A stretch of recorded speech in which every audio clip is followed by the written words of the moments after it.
ఇంక ఈరోజు ట్రేడ్ అయితే 2వ తేదీ ఏప్రిల్ నెల 2023 ఆదివారం. ఇంక ఈరోజు ములకలచెరువు మార్కెట్లో టమాటా రేట్లు ఏ విధంగా పడుతున్నాయి మనం ఈ వీడియోలో తెలుసుకుందాము. మన ములకలచెరువు మార్కెట్ అయితే కేవలం 25 కిలోల బాక్సులు మాత్రమే ఉంటాయి. మనకి ఇది ఈవినింగ్ మార్కెట్ కాబట్టి అంటే దిగుమతి మనకి 6 అయినా 7 అయినా దిగుమతి అనేది వస్తూనే ఉంటుంది. ఇప్పటి వరకు వెల్లంపాటల్లో ధరలు ఒకసారి చూసుకున్నట్లయితే మన దిగుమతి నిన్నటిపై కొంచెం స్వల్పంగా అయితే తగ్గింది. ఇప్పటి వరకు అయితే ఇంచుమించు సేమ్ నిన్నటి ధరలో వేసి కూడా వెళ్తున్నాయి. ఇంక ధరలో కూడా పెద్దగా మార్పు అయితే లేదు. ఇంకా ధరల విషయానికి వస్తే మనకి ఇప్పటి వరకు అయితే ఈ థర్డ్ రకం క్వాలిటీ 30 రూపాయలు ఇంకా ప్రారంభమై 50, 60, 70 రూపాయల వరకు అయితే ఈ థర్డ్ రకం క్వాలిటీ ధరలు అయితే పలకడం జరిగింది.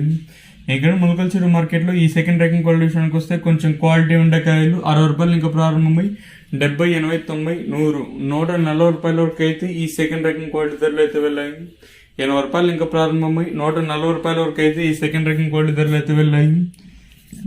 ఇంకా ములకలచెరువు మార్కెట్లో ఇప్పటి వరకు జనరేషన్ ప్రకారం ఫస్ట్ రకం క్వాలిటీ అండ్ టాప్ తీసుకున్నది మన టాప్ క్వాలిటీలు మాత్రం ఇప్పటి వరకు అయితే 140 రూపాయలు ఇంకా ప్రారంభమై 160, 170, 180 రూపాయల వరకు అయితే ములకలచెరువు మార్కెట్ టాప్ ఎత్తడం జరిగింది. 140 రూపాయలు ఇంకా ప్రారంభమై 180 రూపాయల వరకు అయితే ములకలచెరువు మార్కెట్ టాప్ ఎత్తడం జరిగింది. 140 రూపీస్ టు 180 రూపీస్ వరకు అయితే టాప్ ఎత్తడం జరిగింది. ఇంకా ఈ వీడియో నచ్చినట్లయితే లైక్ చేయండి. అలానే మన ఛానల్ ఇంకెవరితో సబ్స్క్రైబ్ చేసుకోలేదో ప్లీజ్ సబ్స్క్రైబ్ చేసుకోండి.